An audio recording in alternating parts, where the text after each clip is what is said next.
Congratulations for taking the PSAT this year. We're going to spend a few minutes going through the score report so you know what's next. On this very front page, I want to highlight two things. One is that there's links to an official SAT question of the day.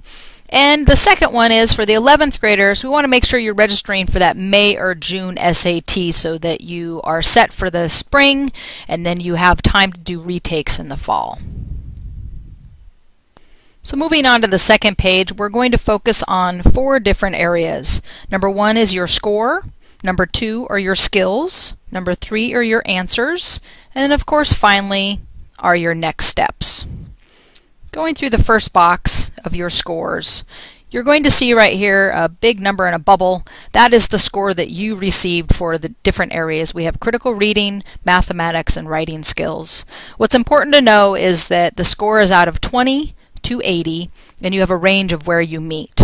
What also is great is it lets you know where you score in relationship to other students in your class. The PSAT is meant to be for juniors, so this number is more relevant for juniors than sophomores, but you are graded within your class that you're there. For this student, they scored a 50.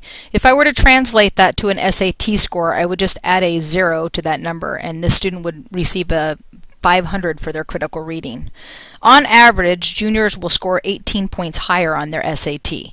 That probably has a lot to do with how much preparation they do between their PSAT and SAT. But you're on the right track because you took the PSAT. The next piece we're going to look at is the National Merit Scholarship Corporation.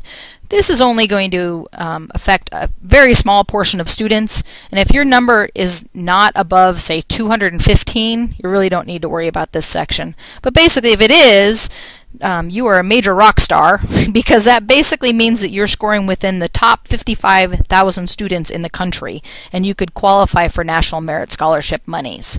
Don't worry about that really, because if you are in that top number, you will definitely be notified. If you're a sophomore and your number is, say, 200 to 215, somewhere around there, it might be helpful for you to do some prep next year because the National Merit Scholarship is for juniors. So if your score is close in that area, then you can score next year and maybe be in the running for National Merit Scholarship. Basically, this number, your selection index, is the combination of each of these individual tests all added together. So that's where that 146 comes from. And again, if I were looking at this as an SAT, I would add a 0 to it, and that would give me a 1460 on my SAT. So that's going to help you when you're doing your research for colleges and seeing what their average SAT scores are. To give you an idea, the average number for juniors is 141.9. The average for sophomores is 127.3. So if you're within that range, so you can see this student for juniors is right within that range, or actually a little bit above for juniors. So they're, I'm a student's doing pretty good. The next section is your skills. What this does is it breaks down each of the tests down into specific skills. So you can see over here for geometry and measurement, this student ended up getting 8 out of the 10 questions correct, and they omitted one of the questions. So it really can give you an idea of where you might have some specific holes.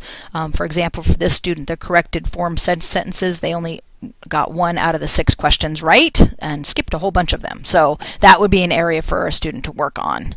That's what the skills information in here can give you. The next section are your answers. So basically these are all the questions for the PSAT, including the grid-in questions. Those are the ones that you wrote in.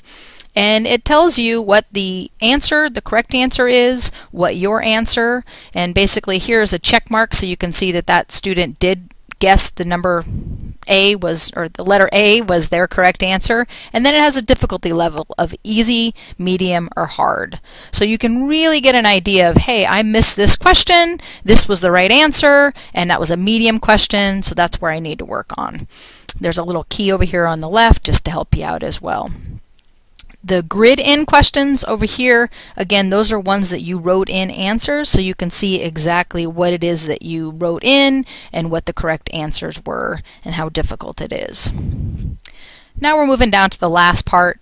This is basically really, I think, the best part of the PSAT, besides having the experience of going through the test so you can kind of experience what that is going to be like for the SAT, but it's really about what are you going to do next, because all of you guys are going to end up taking the SAT, and again, juniors in the spring, sophomores you will wait a year, but really it's what do I do now?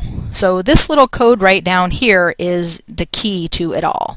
Each student has a different code because that's linking you into the College Board Quick Start site that is going to link you into your specific information that you need to make corrections or to do study guide information and such.